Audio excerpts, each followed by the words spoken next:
আজি যোৰহাট অজন্তা বাইপাছৰ মন্দাকিনী বিবাহ ভৱনত মিডব্ৰেইন এক্টিভিশ্যনৰ এখনি আমাৰ অপেনিং চেৰিমনি হৈ যায়। তাত উপস্থিত থাকে আমাৰ লখিমপুৰৰ কমল বৰাদেৱ আৰু লগতে আমাৰ যোৰহাটৰে প্ৰধান শিক্ষক ভৱক গগৈ ছাৰ আৰু তেখেতৰ সভাপতিত্বত এখন সুন্দৰ আমাৰ ইয়াতে সভা অনুষ্ঠিত হৈ যায় মিডব্ৰেইনৰ। আৰু এই মিডব্ৰেইন এক্টিভিশ্যন আমাৰ যোৰহাটত মই আশা পাত্ৰই আপোনালোক সকলোকে নিমন্ত্ৰণ জনাইছোঁ।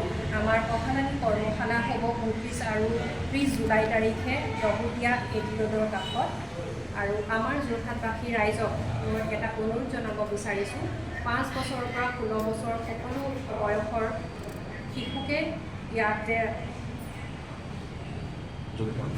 যোগদান কৰিবলৈ মোৰ ফালৰ পৰা অনুৰোধ জনালোঁ।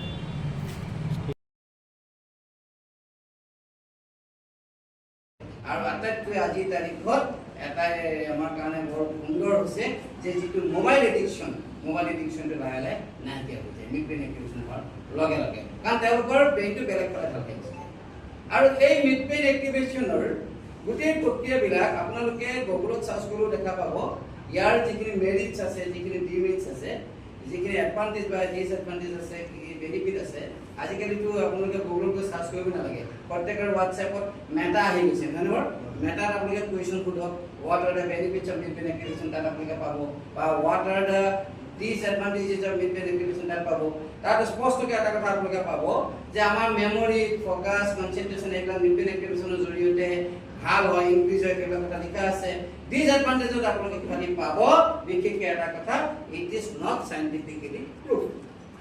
ডিছএডভান্টেজ সেইটোৱে হ'ব যে it is not scientifically proof.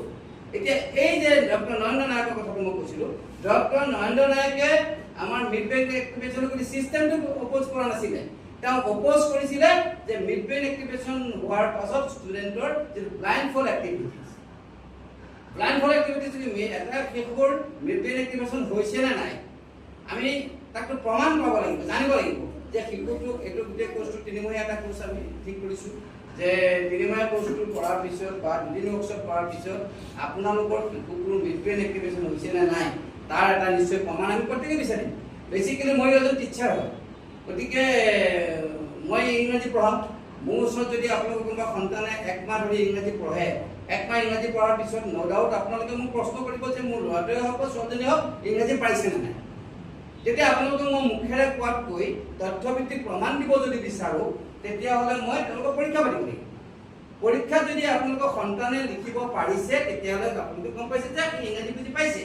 যদি লিখিব পৰা নাই, ইংৰাজী বুজি পোৱা নাই, গতিকে মিডব্ৰেইন এক্টিভিশ্যন তেওঁলোকৰ হৈছে নে নাই প্ৰমাণ হিচাপে এটা ব্যৱস্থা আমাক লাগিব। সেইটো হ'ল মিডব্ৰেইন এক্টিভিশ্যন হোৱাৰ পাছত আপোনালোকৰ সন্তানক চকুত কিবা কাপোৰে নেদেখাকৈ বান্ধি দিয়ক আৰু সন্মুখত আপোনালোকে কিবা কালাৰ তুলি দিয়ক, কালাৰ কৰি দিব, কি কালাৰ দিছে, সন্মুখত আপুনি কিতাপ দিয়ক, কিতাপ পঢ়ি দিব, সন্মুখত মানুহ থিয় কৰাই দিয়ক, কেইজন মানুহ থিয় কৰাইছে, পুৰুষ নে মহিলা, সেইখিনি কথা কৈ দিব। মানে তেওঁলোকে ব্লাইণ্ড ফল যিটো এক্টিভিটিজ, সেই ব্লাইণ্ড ফল এক্টিভিটিজটো তেওঁলোকে কৰা হৈছে। আৰু সেইটো হৈছে মিডব্ৰেইন এক্টিভিশ্যন হোৱাৰ প্ৰমাণ যে আমাৰ সন্তানকেইটাৰ মিডব্ৰেইন এক্টিভিশ্যন হৈ গ'ল। এতিয়া ডক্টৰ নৰেন্দ্ৰ নায়কে অপ'জ কৰিছিলে মিডব্ৰেইন এক্টিভিশ্যনৰ মেমৰি ইনক্ৰিজ হয়, কনচেনট্ৰেশ্যন লেভেলটো বাঢ়ি যায়, ফ'কাছ লেভেল বাঢ়ি যায়, সেইটো নহয়। তেওঁ অপ'জ কৰিছিলে যিটো ব্লাইণ্ড ফল এক্টিভিটি, মানে চকু কাপোৰে বান্ধি দিয়াৰ পিছত ল'ৰা ছোৱালী কিতাপ পঢ়িব নোৱাৰে। তেওঁ চেলেঞ্জ আছিলে সেইটো যে এইটো পঢ়িব নোৱাৰে। তেওঁ কৈছিলে যে নাকটো কালপ্ৰিট হয়, যিমানেই যেনেকৈ নাবান্ধক কিয় নাকৰ তলেদি দেখা পায় তেনেকৈ তেওঁ কৰে। আৰু তেখেতৰ ফলোৱাৰ্ছ আমাৰ ইয়াত আছে, তেখেতৰ 1 নম্বৰ ফলোৱাৰজন আমাৰ বিশ্বনাথ চাৰিআলিত আছে। আৰু সেই যিখিনি ফলোৱাৰ্ছ আছে, ফলোৱাৰবিলাককো মোৰ সন্মুখলৈ মই আনিলোঁ। অনাৰ পিছত মই দেখুৱালোঁ ব্লাইণ্ড ফল এক্টিভিটি। তেতিয়া কৈছে ইয়াৰ ৰহস্যতা আমি বুজি পাওঁ। তেতিয়া মই সুধিছে চায়েন্সটো কি? মই কৈছোঁ মই বেচিকেলি পিয়ৰলি আৰ্টছৰ মানুহ, ইয়াত কি চায়েন্স আছে সেই চায়েন্সৰ মানুহে ৰিচাৰ্চ কৰোঁ, ইয়াত কি চায়েন্স আছে মই সেইটো এতিয়া আহ্বান কৰি আছোঁ। এতিয়া শিৱসাগৰলৈ আহোঁতেও তাতো মই ফিজিক্সৰ কেইবাজনো ব্যক্তিক পালোঁ, আমাৰ লখিমপুৰতো এতিয়া পাইছোঁ, ডাক্তৰ পাইছোঁ, আমি চায়েন্সৰ লগত জড়িত থকা ব্যক্তিক পাইছোঁ। তেখেতসকলক এটা কথা কৈছোঁ, এইটো বস্তুটো কি? এতিয়া আপোনালোকে চাওক মহাভাৰতৰ কাহিনী আমি জানো যে গোটেই মহাভাৰতৰ যুদ্ধখন সঞ্জয় দেখা পাইছে। এতিয়া সঞ্জয় দীপৰ চকু দান কৰিছে আৰু সঞ্জয় দেখা পাইছে, এতিয়া তাত চাইন্স কি আছে যে সঞ্জয়ে যে মহাভাৰতৰ গোটেই কাহিনীটো দেখা পাইছিল, সেই গোটেই কাহিনীখিনি যে ধৃতৰাষ্ট্ৰক কৈছিল তাত চাইন্স কি আছে?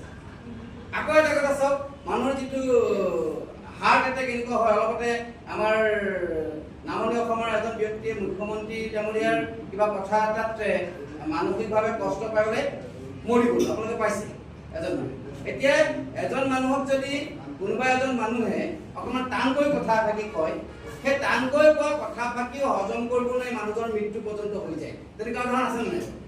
উদাহৰণটো সেই অসমত ঘটিছেই, তাত কি চাইন্স আছে?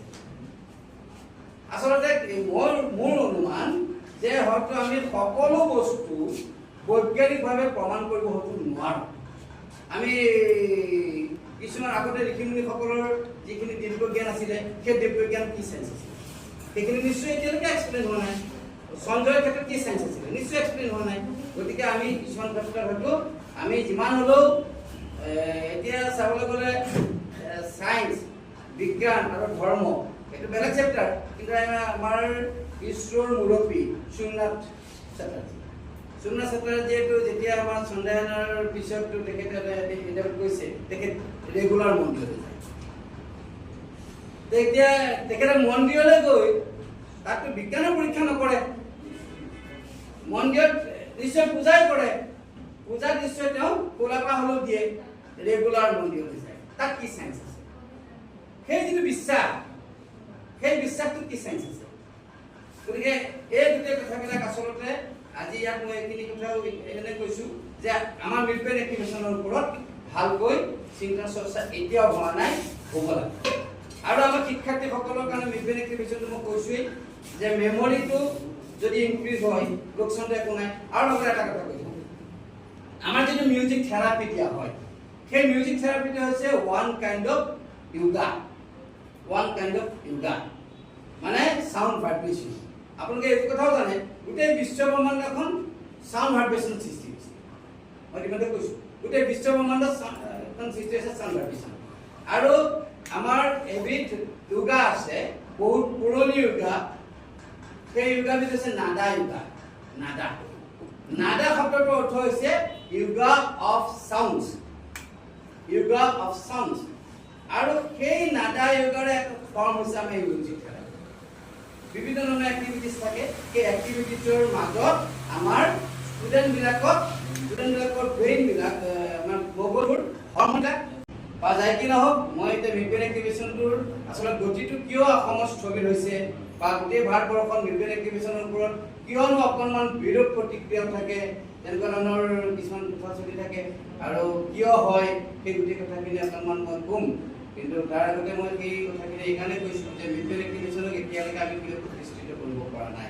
কিন্তু আমাৰ ইতিমধ্যে আমি বঙাইগাঁও, বৰপেটা, বাক্সা, মঙলদৈ, এইফালে গোলাঘাট, শিৱসাগৰ, তিনিচুকীয়া, গুৱাহাটীত আমাৰ আছে, লখিমপুৰত আছে, আৰু সিহঁতে যোৰহাটত আমি গৈছোঁ। আৰু ইয়াৰ পৰা যিমানখিনি শিক্ষাৰ্থী আচলতে ওলাইছে, সেই শিক্ষাৰ্থীসকলে কেনেকৈ উপকৃত হৈছে আপোনালোকে দেখা পাইছে ভিডিঅ'বিলাকত, আৰু অভিভাৱকসকল কেনেকৈ উপকৃত হৈছে আপোনালোকে ভিডিঅ'বিলাক চালে দেখা পাব।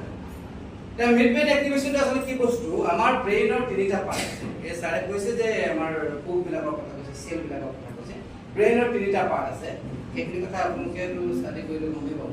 এটা হৈছে ফৰ ব্ৰেইন, এটা হৈছে মিড ব্ৰেইন, আনটো হৈছে হাইণ্ড ব্ৰেইন।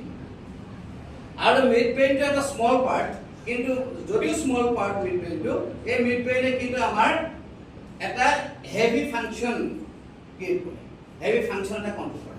আমাৰ অডিটৰী চিষ্টেমটো মিড ব্ৰেইনে কণ্ট্ৰল কৰে, ভিজুৱেল চিষ্টেমটো মিড ব্ৰেইনে কণ্ট্ৰল কৰে, আৰু আমাৰ যি চেন্স অৰ্গানছ আছে গোটেইবিলাক মিড ব্ৰেইনে কণ্ট্ৰল কৰে। পাৰ্টটো স্মল হয়, কিন্তু ইয়াৰ কামটো বহুত ডাঙৰ হয়।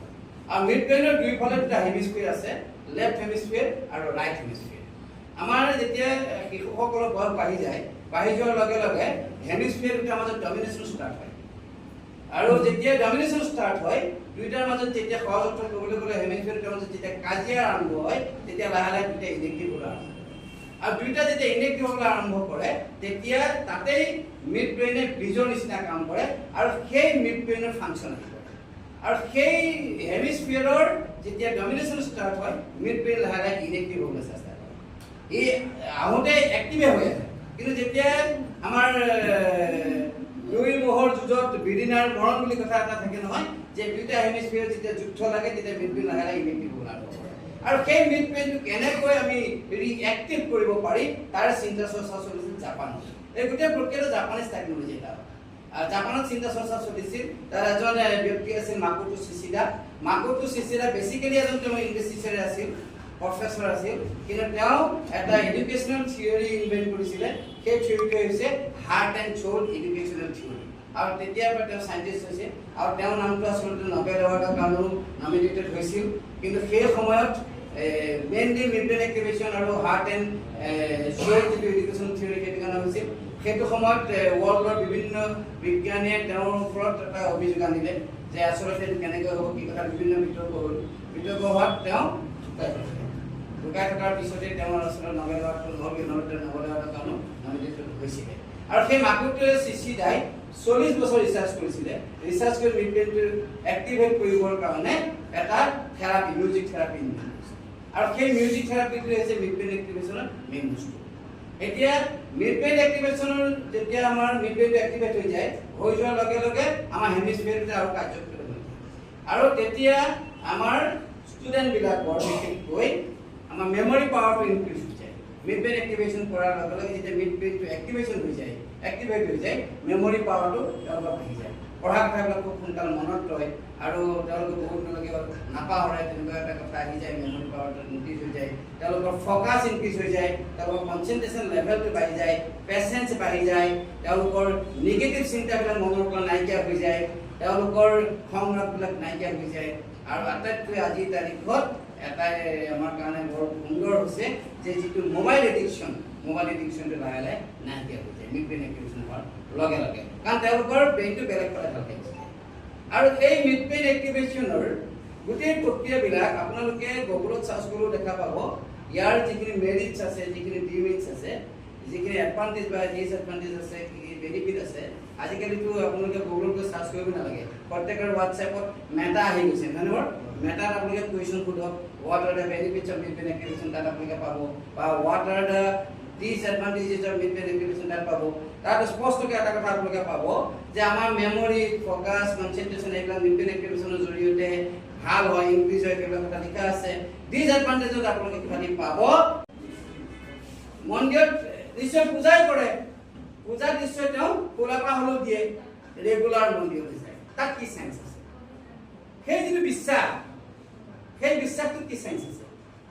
গতিকে এই গোটেই কথাবিলাক আচলতে আজি ইয়াত মই এইখিনি কথাও এনে কৈছোঁ যে আমাৰ মিডব্ৰেইন এক্টিভেশ্যনৰ ওপৰত ভালকৈ চিন্তা চৰ্চা এতিয়াও হোৱা নাই, হ'ব লাগে। আৰু আমাৰ শিক্ষাৰ্থীসকলৰ কাৰণে মিডব্ৰেইন এক্টিভেশ্যনটো মই কৈছোঁৱেই যে মেমৰিটো যদি ইনক্ৰিজ হয়, লোকচানটো একো নাই। আৰু লগতে এটা কথা কৈছোঁ, আমাৰ যিটো মিউজিক থেৰাপি দিয়া হয়, সেই মিউজিক থেৰাপিটো হৈছে ওৱান কাইণ্ড অফ য়োগা, মানে চাউণ্ড ভাইব্ৰেশ্যন। আপোনালোকে এইটো কথাও জানে, গোটেই বিশ্ব ব্ৰহ্মাণ্ডখন চাউণ্ড ভাইব্ৰেশ্যন সৃষ্টি হৈছে। মই ইতিমধ্যে কৈছোঁ, গোটেই বিশ্ব ব্ৰহ্মাণ্ডখন সৃষ্টি হৈছে চাউণ্ড ভাইব্ৰেশ্যন। আৰু আমাৰ এবিধ য়োগা আছে, বহুত পুৰণি য়োগা, সেই য়োগাবিধ হৈছে নাদা য়োগা। নাদা শব্দটোৰ অৰ্থ হৈছে য়োগা অফ চাউণ্ডছ, আৰু সেই নাদা য়োগাৰ এটা ফৰ্ম হৈছে আমাৰ মিউজিক থেৰাপি। বিভিন্ন ধৰণৰ এক্টিভিটিছ থাকে, সেই এক্টিভিটিছৰ মাজত আমাৰ ষ্টুডেণ্টবিলাকৰ ব্ৰেইনবিলাক, আমাৰ মগজুৰ হৰম'নবিলাক ষ্টিমুলেট কৰা হয়, উত্তেজিত কৰা হয়, আৰু উত্তেজিত কৰাৰ পিছত সেই যিটো চাউণ্ড ভাইব্ৰেশ্যন থেৰাপি সেইটো দিয়া হয়। আৰু সেইটো দিয়াৰ লগে লগে তেওঁলোকৰ মিডব্ৰেইনটো এক্টিভেশ্যন হয়, আৰু এক্টিভেশ্যন হোৱাৰ ফলস্বৰূপে মই যিখিনি বেনিফিটৰ কথা কৈছোঁ সেইখিনি হৈছে। ইয়াৰ ওপৰত আচলতে কৈ থাকিলে বহুত কথাই ওলায়, কিন্তু তথাপিও মই যিমান পাৰোঁ ছুটি আৰু সহজকৈ বুজাবলৈ চেষ্টা কৰিছোঁ। আপোনালোকেও অধ্যয়ন কৰিলে গম পাব। গতিকে আমাৰ যিসকল শিক্ষাৰ্থী আৰু অভিভাৱক আছে তেখেতসকলৰ যে আচলতে মিডব্ৰেইন এক্টিভেশ্যনটো প্ৰত্যেকজন শিশুৰ কাৰণে অত্যন্ত দৰকাৰ। আৰু এইটো কথাও আপোনালোকে জানে যে আমাৰ 6 বছৰ বয়সলৈকে শিশুৰ মেমৰি বহুত বাঢ়ে, 6 বছৰ বয়সলৈকে। আৰু 6 বছৰৰ পিছত 9 বছৰ বয়সলৈকে বাঢ়ি থাকে, কম্পেৰেটিভলি কম। 9 বছৰৰ পৰা 13 বছৰ বয়সলৈকে বাঢ়ি থাকে কম্পাৰেটিভলি কম। 13 বছৰৰ পৰা 16 বছৰ বয়সলৈকে বাঢ়ি থাকে কম্পাৰেটিভলি কম। 16 বছৰ পিছত কিন্তু মেমৰিটো নাবাঢ়ে, আণ্ডাৰষ্টেণ্ডিং কোৱালিটিটো বাঢ়ে, আণ্ডাৰষ্টেণ্ডিং কেপাচিটি হ'ব পাৰে। কিন্তু 16 বছৰ বয়সলৈকে মেমৰিটো বহুত বেছি বাঢ়ে। আৰু এই গোটেই ব্যৱস্থাতে জাপানীজ টেকনলজি আৰু আমাৰ NEP 2020 সেই টেকনলজি কিছু আনিছে। আমাৰ জাপানত 6 বছৰ বয়সলৈকে ল'ৰা ছোৱালীক কোনো ধৰণৰ পুথিগত শিক্ষা নিদিয়ে। 6 বছৰ বয়সলৈকে ল'ৰা ছোৱালীক কেৱল সংগীত আৰু প্ৰাৰ্থনাৰ শিক্ষা। ইতিমধ্যে আমেৰিকাৰ এডল বিজ্ঞানীয়েও ৰিচাৰ্চ কৰিবলৈ অলপতে প্ৰান্তিকত দেখিছে এটা প্ৰবন্ধ যে আমেৰিকাৰ চাইণ্টিষ্টে ৰিচাৰ্চ কৰি কৈছে যে একেবাৰে সৰু অৱস্থাত যদি শিশুক প্ৰাৰ্থনা আৰু সংগীতৰ শিক্ষা দিয়া হয় তেতিয়াহ'লে শিশুৰ মগজুৰ শক্তি বহুত পৰিমাণে বৃদ্ধি হয়। আৰু 9 বছৰ বয়সলৈকে শিশুক স্কুলত পুথিগত শিক্ষাৰ মাজত জড়িত কৰায়, কিন্তু জাপানত কি কৰিছে পৰীক্ষা নাপাতে। আৰু NEP 2020 আমাৰ বাইদেউ হায়াৰ ছেকেণ্ডেৰী বাইদেউ গম পাইছে যে NEP 2020 মতলব তৃতীয় শ্ৰেণীলৈকে পৰীক্ষা কৰাটো বন্ধ। তৃতীয় শ্ৰেণী মানে 9 বছৰ বয়স, তৃতীয় শ্ৰেণীলৈকে পৰীক্ষা পাতিব নালাগে। আৰু 9 বছৰ পিছতহে পৰীক্ষা পাতিবলৈ দিছে। গতিকে মগজুৰ উৎকৰ্ষ সাধন কৰিবৰ কাৰণে আমি পৰীক্ষা পাতোঁ। পৰীক্ষাটো আচল বস্তু নহয়। ইনিচিয়েলি কিন্তু তেওঁলোকক সংগীত আৰু প্ৰাৰ্থনা শিক্ষা দিব লাগে। আৰু যিখিনি বস্তুৱে মিড ব্ৰেইন এক্টিভেশ্যনে ইম্প্ৰুভ কৰিছে। আৰু মাকতো চিচিদাই সেই সময়ত লিখি থৈ গৈছিলে যে আচলতে আমাৰ মগজুটোৱে যিমান কৰে তাতকৈ হাৰ্টে বেছি কৰিব পাৰে। আজি তাৰিখতো আপোনালোকে কিছু কথা ভাবিছেনে চাব। আৰু তেওঁ কৈছে যে হাৰ্ট আৰু চৌল এই দুটাই যেতিয়া কাম কৰিব তেতিয়া সমাজত বিশৃংখলতা নাথাকিব। মানুহক যেতিয়া অন্তৰ আৰু আত্মাই নিৰ্দেশ প্ৰদান কৰিব, অন্তৰ আৰু আত্মাই যেতিয়া নিৰ্দেশ প্ৰদান কৰিব, সেই নিৰ্দেশত যেতিয়া আমি এইবিলাক কাম কৰিম তেতিয়া সমাজত বিশৃংখলতাটো কম হ'ব। কিন্তু কেৱল মগজু খটুৱাই যেতিয়া আমি কাম কৰিম তেতিয়া বিশৃংখলতাটো কিন্তু কমাবলৈ টান আছে। আমাৰ এতিয়া নিজৰ সমাজখনতে আপোনালোকে চাওকচোন, সমাজখনত আটাইতকৈ বেয়া কামবিলাক কোনে কৰিছে? আটাইতকৈ চোকা মানুহে কৰিছে। সমাজত আটাইতকৈ যদি বেছি কৰাপশ্যন যদি জড়িত হৈছে, আমাৰ নিজৰ গাঁওখনত যদি চাওঁ, চুকটো বা চুবুৰটো যদি চাওঁ, আটাইতকৈ বেয়া কাম কিন্তু চোকা মানুহে কৰিছে। আৰু যিখন গাঁৱত যিটো খেলত পণ্ডিতৰ সংখ্যা বেছি আছে সেইটো খেলতে হয়তো গণ্ডগোলো বেছি থাকে। সেইটো চবৰে কিছুমান দেখিছোঁ, সেইকাৰণে গতিকে আমাৰ এই থিয়ৰিটো হৈছে art and show' educational theory. আৰু ইয়াত ষ্টুডেণ্টক শিকোৱা হয় সেলফ কন্ট্ৰোল, নিজক কেনেকৈ কৰিব। Self control is the best control বুলি শিকোৱা হয়। আৰু যেতিয়া আমি শিশু এটাই নিজে নুবুজিব যে এইটো মই কৰিব লাগে বা এইটো মই কৰিব নালাগে, আমি ফ'ৰ্চ কৰি কৰি সেই শিশুটোক কেতিয়াও সঠিক দিশত আনিব নোৱাৰোঁ। শিশুটোৱে যদি নিজে বুজি পায় যে এইটো মই কৰিব নালাগে, এইটো মই কৰিব লাগে, সেই যিটো সেলফ কন্ট্ৰোল বা আত্মনিয়ন্ত্ৰণ যিটো আহি যায়, সেই আত্মনিয়ন্ত্ৰণটো আহি যোৱাৰ লগে লগে শিশুবিলাকৰ কাম পৰিচালনা কৰি এইখিনি কথাকে মই কৈছোঁ। আৰু আপোনালোকক মই আশা কৈছিলোঁ যে মোৰ লগত মই এটা ষ্টুডেণ্ট লৈ যাম। আৰু যিটো ব্লাইণ্ড বল এক্টিভিটিছটো আপোনালোকে যদি বিচাৰে যে নিউক্লিয়াৰ এক্টিভেশ্যনৰ প্ৰমাণ, নিউক্লিয়াৰ এক্টিভেশ্যন হোৱাৰ ষ্টুডেণ্ট এটা মোৰ লগত আছে, আপোনালোকে যদি বিচাৰে তেওঁক আপোনালোকৰ সন্মুখতেই আপোনালোকে কপা কাপোৰ দি চকু বান্ধক, বনাৰ পিছত আপোনালোকে কিবা তুলি দিয়ক, তেওঁ কৰি দিব। যদি আপোনালোকে চাব বিচাৰে তেতিয়াহ'লে মই তেওঁক আগবঢ়াই দিব পাৰোঁ। যদি আপোনালোকে চাব নিবিচাৰে তেতিয়াহ'লে মই মোৰ বক্তব্যতে সামৰি দিব। তেতিয়া মোৰ দেখা পাই নি বাবুকে চালে আপুনি এপ চকু মুদিবলৈ কম, আপুনি চকু মুদিব নালাগে নলক, তাহলে কাপড় দিয়ক। আমি দেখা পাইছে চাবলৈ চেষ্টা কৰক, নহলাকে এটা কাম এটা তাৰ সামনে চেষ্টা কৰিছে দেখা নাই আপোনাৰ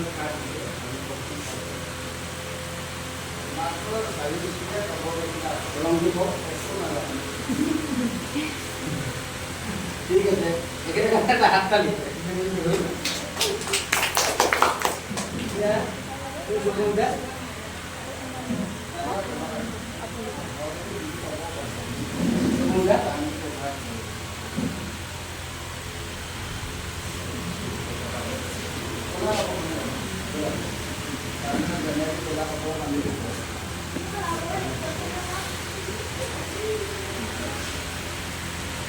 ৰখি দিছে আগতে ৰখি দিছে আগতে আগত ৰখি দিছে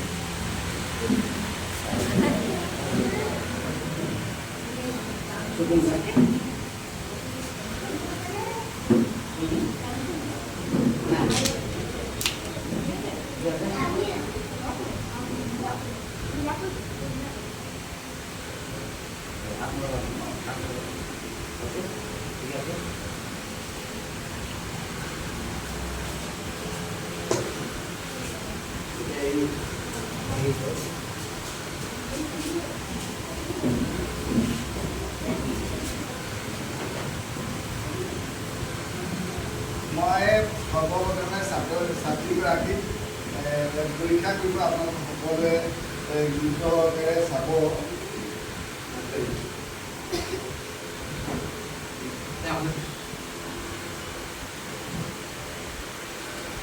এই কাগজকেইটা নীলা হাততালি দিয়ক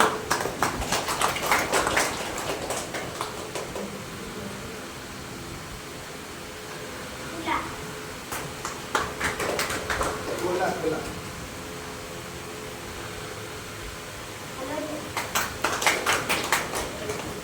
কিতাপ দিব মই তোমাৰ সন্মুখত কি ধৰি আছোঁ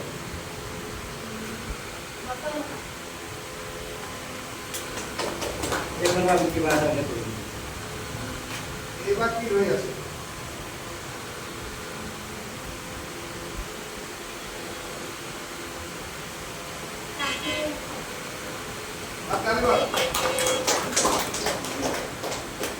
কিবা এটা কৰিম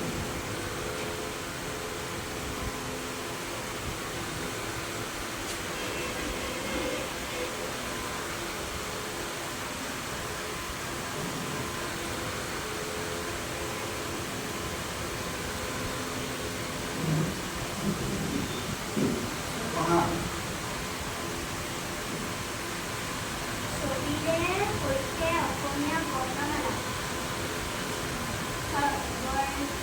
London border. Go, follow, go, column, go, guru, go, guri, go, rokola, banana, rokamsa, suku, jasa sakit, jasa sakit, go, haru.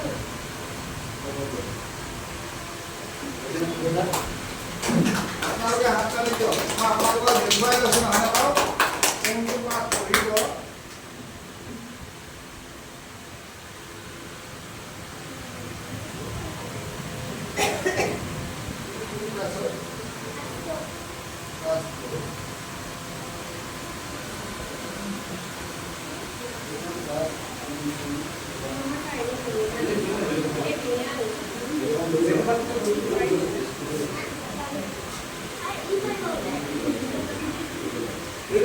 আপোনালোকে চাই লওকচোন দেই এই বাটটো মই পঢ়িবলৈ দিম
এখন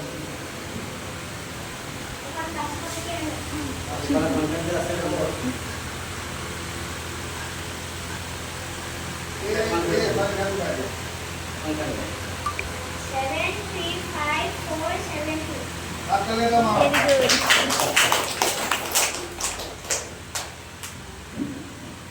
সন্মুখত মানুহ কিয় কৈ দিওঁ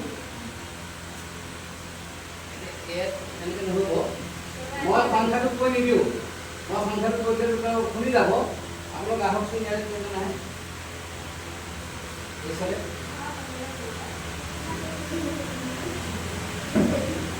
আহক আপোনালোক পঠাই দিওঁ আহা ভণ্টি আহা আহিব ভণ্টি আহা নে ভাইটি আহা আমি নকওঁ আহি থিয় হৈহে দিব লাগে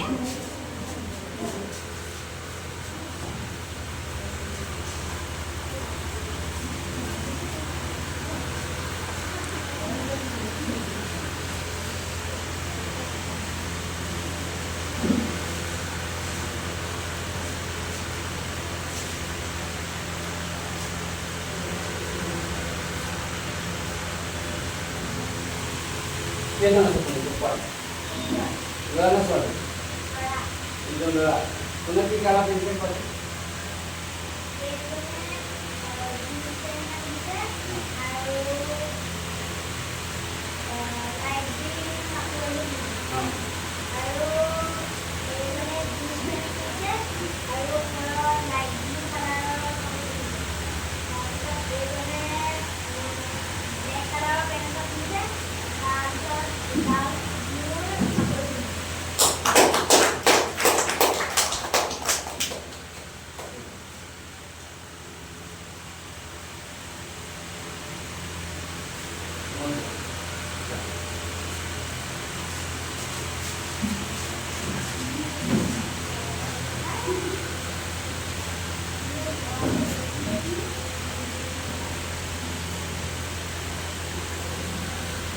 পঞ্চায়ত person পিছফালে কেইজন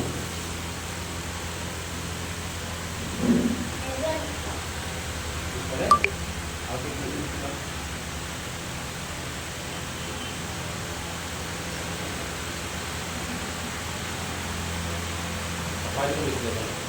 আৰু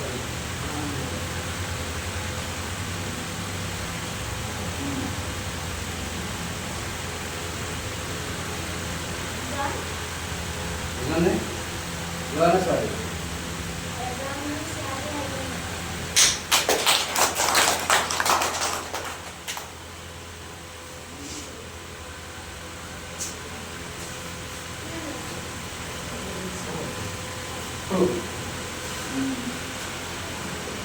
পিছফালে যে কিতাপ আমাৰ তেনেকুৱা ষ্টুডেণ্ট আছে এতিয়া আমাৰ নাকটো যদি কালপিত হয় সন্মুখত দেখা পাব পিছফালতো কেনেকৈ জানিব পিছফালে যে কিতাপ পঢ়িছে গতিকে আপোনালোকৰ মনত এই ব্লাইণ্ড ফল এক্টিভিশ্যন যিটো কৰা হ'ল আপোনালোকক ক'ব লাগিব নাকটো কালপিত নাকটো দেখিছে ক'বনে देखे मैं प्रमाण करूंगा मैं प्रमाण চাইটো প্ৰমাণ পাইছে গতিকে আপোনালোকৰ সন্তানসকলক ব্ৰেইন এক্টিভেশ্যন ফলটো অত্যন্ত জৰুৰী আৰু এইটো কথা কওঁ এই যে ব্লাইণ্ড ফলটো আমি কৰিলোঁ আমি ক'ৰবাত যাদু দেখুৱাম ল'ৰা ছোৱালীখিনি তাৰ কাৰণে প্ৰস্তুত কৰিছোঁ সেইটো নহয় কিন্তু আমাৰ উদ্দেশ্য আমাৰ উদ্দেশ্য হ'ল নহয় ব্লাইণ্ড ফল এক্টিভেশ্যনটো হৈছে কেৱল এটা প্ৰমাণ যে তেওঁলোকৰ ব্ৰেইন এক্টিভেশ্যন হৈছে নে নাই হোৱা কিন্তু আমাৰ প্ৰথম উদ্দেশ্যটো হৈছে যে তেওঁলোকৰ শৈক্ষিক দিশত উত্তৰণ ঘটিব লাগে শৈক্ষিক দিশত উত্তৰণ ঘটিবৰ কাৰণে তেওঁলোকৰ মেমৰিটো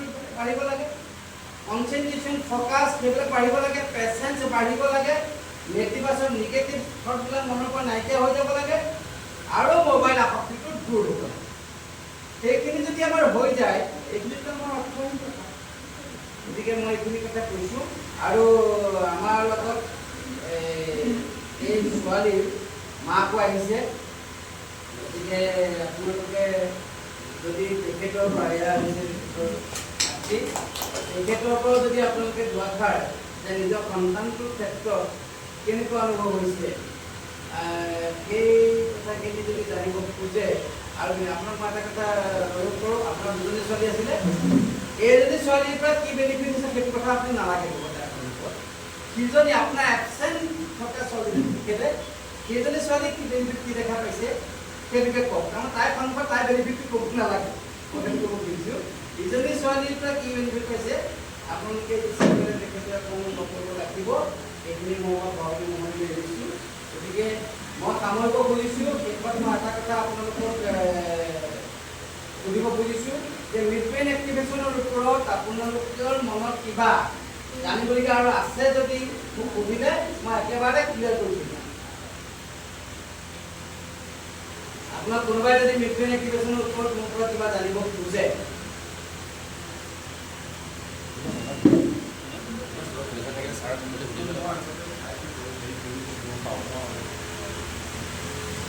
তেতিয়াহ'লে আপোনালোকৰ যদি সুধিবলগীয়া নাই তেতিয়া মই মোৰ বক্তব্য সামৰণি মাৰিম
কিয় দিছে সেই কথাটো আগতে আমি ইমান নহয় জনা নাছিলোঁ আজি অলপ সুধিছিলোঁ কিয় কৰিছে আমাৰ ভিতৰতো আজি যুৱ চাগেতো মানিবলগীয়া কিবা এটা যদি নিশিকিলেহেঁতেন কিবা এটা যদি মধ্যম শ্ৰেণীতে কাম নকৰিলেহেঁতেন নিশ্চয় মই চাইছোঁ নকৰিলেহেঁতেন নিশ্চয় নোৱাৰিলেহেঁতেন আমি বিভিন্ন সময়ত আমি ভাবি থাকোঁ যে আমাৰ ছাত্ৰ ছাত্ৰীসকলে আমাৰ সন্তানক শিকাই কৰিব এই ক্ষেত্ৰত কিন্তু আজি সমাজত এই অনুষ্ঠান পাব সেইবাবে ভাবোঁ যে যোৰহাটত যদি আজি বিশেষকৈ সভা এই অনুষ্ঠানটো এটা ব্যক্তিগত অনুষ্ঠান হৈছে এই অনুষ্ঠানটো আমি প্ৰচাৰ মাধ্যমেৰে আগবঢ়াই দিম সমান্তৰালভাৱে আপোনালোকে ফোন যোগেদিয়ে হওক বা ৰাতিপুৱা পৰিয়ালৰ বাৰ্তাটো দিব যে আজি মন্দাকিনী বিবাহ ভৱনত এটা ভাল এখন সভা সভা যে কাৰণে জাতিভাৱে জীৱনৰ ক্ষেত্ৰত এটা ভাল অনুষ্ঠান কৰি আছে তেতিয়াহে কিন্তু আমাৰ আশাপ্ৰাপ্ত নাগৰিক হওক খবৰ পোৱা নাগৰিক চিন্তা আৰু এটা খুবেই ভাল লাগিছে যে আমাৰ যিসকল ছাত্ৰ ছাত্ৰী ধন্যবাদ জ্ঞাপন কৰিছোঁ তোমালোকেও নিজৰ বন্ধু বান্ধৱী ক'বা যেনেধৰণৰ এটা খুব ভাল পাঠ্যক্ৰম বুলি কৈছোঁ আহিছে আৰু 29 আৰু 30 জুলাইত লগতীয়া পৰীক্ষা প্ৰদান কৰিব তাত সহযোগ কৰিব লাগে এটা ন্যূনতম মাচুল থাকিব কাৰণ এটা কথা কওঁ গান গানৰ এটা মাচুল থাকে গীটাৰ বজালেও মাচুল থাকে গানটো আমি ক'লা তাৰপিছত পইচা হয় কিন্তু কিয় লয় সেইটো এটা বুজিব লাগিব তেনেদৰে এটা ক্ষুদ্ৰ মাচুল আজি তাৰিখত ক্ষুদ্ৰ বুলি কৈছোঁ এটা ক্ষুদ্ৰ মাচুল নিৰ্ধাৰণ কৰিছে সেই মাচুলটো দি আপোনালোকে সকলোৱে শিক্ষাৰ ক্ষেত্ৰতে হওক শাৰীৰিক শৰীৰৰ ক্ষেত্ৰতে হওক বা আপোনালোকে বিদ্যালয়লৈ আপোনালোকে দেহৰো শক্তিশালী হ'ব তেওঁলোকে খেলিব পাৰিব এনেকুৱা সকলো কথা জড়িত থাকিব এনেকুৱা সকলোকে মই ধন্যবাদ জ্ঞাপন কৰিছোঁ আৰু মলয়পুৰক ধন্যবাদ জ্ঞাপন কৰিছোঁ তেখেতৰ ভাল অভিনেতা সাংস্কৃতিক সমাৱেশ তেখেতৰ ভূমিকা কৰি আছে কোনোবাই যিসকল অতি আন্তৰিকতাপূৰ্ণ অভিভাৱক উপস্থিত থাকিলে মই তেখেতসকলক নমস্কাৰ জনাইছোঁ আপোনালোকৰ আজি এই সভাখন পূৰ্ণ সহযোগিতা আগবঢ়ালে আৰু এই বাৰ্তাটো আপোনালোকে যিমান পাৰে লৈ লওক আমি চৰকাৰ মাধ্যমত আমি পোহৰাই দিম আমাৰ অহা 30 আগষ্টত 5টা বছৰ সম্পূৰ্ণ হ'ব যোৰহাটৰ সকলোতকৈ পুৰণা এটা পৰ্টেল এই পৰ্টেলটোৰ মতে এনেধৰণৰ বাতৰিবোৰ পৰিৱেশন কৰি আহিব আমি ভাবিছোঁ যে আমাৰ যোৰহাটৰ পৰা যিসকল ছাত্ৰ ছাত্ৰীয়ে মাইণ্ডৰ যদি আৰু পাৰ্গত হ'ব আমি তেখেতসকলক ঘৰত গৈ পেলাই এনেধৰণৰ এটা আমি নিৰ্দিষ্ট যিটো নিজৰ কোনো যাদু নাই যিটো মাইণ্ডৰ কথা আছে সেইবাবে মই আশা কৰিছোঁ এনেধৰণে যিবিলাক হ'ব আমাৰ সমাজখনে কিন্তু নেতৃত্ব ল'ব লাগিব আজি সমাজে কি ভাবোঁ নিজৰে কিন্তু ভাল কাম লিখিবলৈ বিচাৰে সেই কথাবোৰ বাদ দি আমাৰ ইতিবাচক দিশত কিন্তু আমি আগবঢ়াই যাব লাগিব সেইবাবে মই ভাবোঁ আজিৰ দিনটো মোৰ বাবে এখন বিশেষ সভা আৰু আমাৰ সন্মানীয় ব্যক্তিসকলৰ বিশেষ সভা মই আমাৰ উপকূলীয় জানে আপোনালোকে খুব ভাল আবৃত্তিকাৰ আৰু আমাৰ আবৃত্তি অসম পৰিৱেশৰ প্ৰতি যোৱাটো অসম দায়িত্ব লৈ আছে কেতিয়াবা তেখেতসকল যোগাযোগ কৰিব আবৃত্তি কৰে আৰু মোক আমন্ত্ৰণ জনোৱাৰ বাবে মই আশা পাত্ৰ ধন্যবাদ জ্ঞাপন কৰিছোঁ আপোনাৰ সপোন চাকাৰক আকৌ 20 বছৰ পিছত আপোনাৰ ওচৰত ছাত্ৰ ছাত্ৰীসকল আহিব যে বাইদেউ আপোনাৰ কাৰণে মই ইমান শক্তিশালী হ'লোঁ আপোনাৰ কাৰণে ইমান এইটোৱে যে মানে পৃথিৱীলৈ অহাৰ ছাত্ৰ আৰু এনেধৰণৰ ছাত্ৰৰ কাম কৰা ব্যক্তিসকলক দুগুণ উৎসাহে অনুপ্ৰাণিত কৰিব তেতিয়াই সমাজৰ কাম কৰিব পাৰিব সেইবিলাক সকলোকে ধন্যবাদ জ্ঞাপন কৰি মোৰ বক্তব্য সামৰিছোঁ আকৌ আপোনালোকক ধন্যবাদ জ্ঞাপন কৰিছোঁ এই নিজৰ কন্যাটো হৈছে লখিমপুৰলৈ আৰু লখিমপুৰ আমি লখিমপুৰো যাম লখিমপুৰৰ নমস্কাৰ জনাইছোঁ আৰু মোৰ বক্তব্য ধন্যবাদ